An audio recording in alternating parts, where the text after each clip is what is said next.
नमस्कार दोस्तों, आपका हमारे YouTube channel doctor B R Mishra में स्वागत है। इसी तरह से चैनल देखने के लिए आप हमारे चैनल को सब्सक्राइब करें और लाइक करें।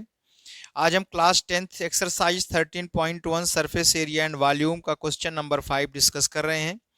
क्वेश्चन 5 में दिया है कि एक हेमिस्फेरिकल है जो कि एक क्यूबिकल वुडन ब्लॉक से कट किया गया है और हेमिस्फीयर का जो डायमीटर है वो क्यूब के एज के इक्वल है।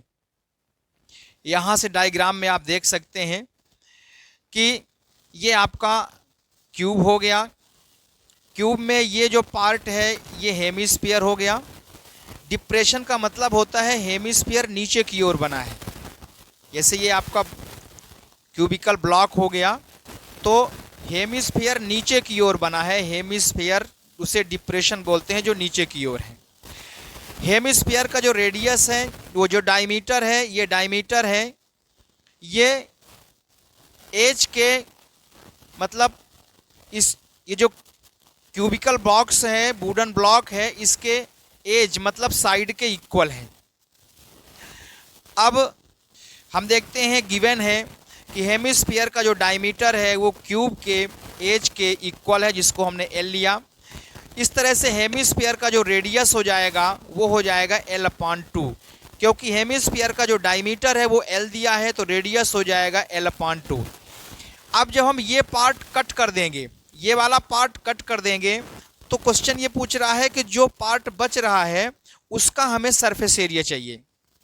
तो जब हम कट कर देंगे तो जो रिमेनिंग सॉलिड बचेगा उसका सरफेस एरिया जो हम कैलकुलेट करेंगे तो जो क्यूब का सरफेस एरिया है तो पूरे क्यूब का सरफेस एरिया निकालेंगे, फिर हेमिस्फीयर का सरफेस एरिया निकालेंगे और हेमिस्फीयर के सरफेस एरिया को हम क्यूब के सरफेस एरिया में प्लस कर देंगे।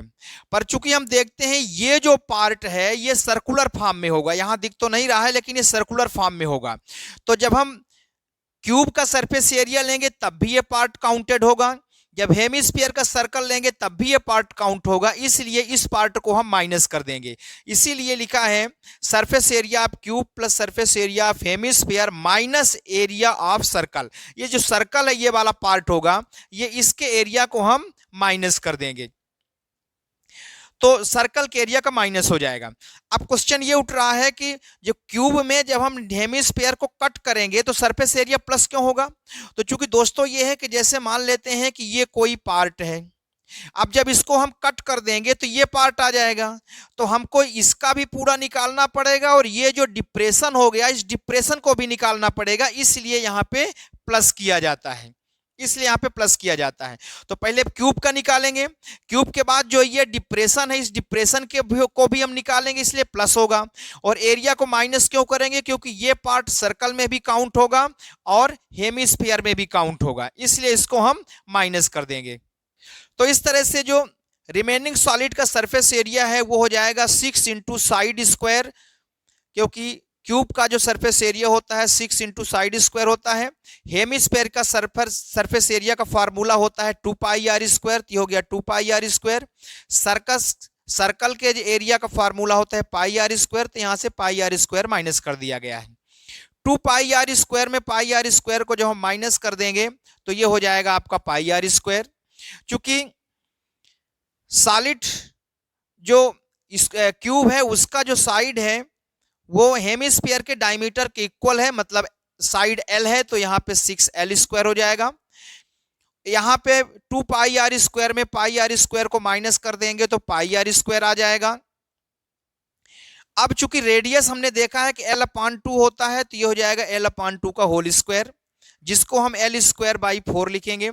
L²/4 जब कॉमन लेंगे तो रूल है कि डिनोमिनेटर में जो है अगर वो सेकंड स्टेप में नहीं है तो मल्टीप्लाई हो जाता है। तो यहाँ आप देख सकते हैं कि डिनोमिनेटर में यहाँ तो 4 लिखा हुआ है लेकिन यहाँ इसके डिनोमिनेटर में 4 नहीं है, इसलिए 4 उसमें मल्टीप्लाई हो जाएगा।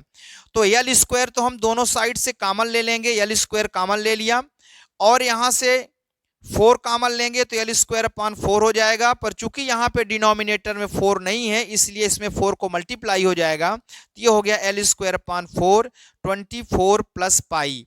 तो ये हो गया जो रिमेनिंग सॉलिड बढ़ता है क्यूब में से हेमिस्फीयर को कट करने के बाद जो रिमेनिंग सॉलिड बचता है वो उसका सरफेस एरिया। ध्यान रखना है, सरफेस एरिया जब भी हम निकालते हैं तो उसमें हमेशा प्लस ही किया जाता है, लेकिन अगर कोई एरिया 2 बार काउंटेड है तो उस एरिया को हम माइनस कर देते हैं। तो दोस्तों ये वो क्वेश्चन नंबर 5। आप हमारे चैनल को सब्सक्राइब करें, लाइक करें, शेयर करें, कोई प्रॉब्लम हो तो कमेंट करें। Thank you very much.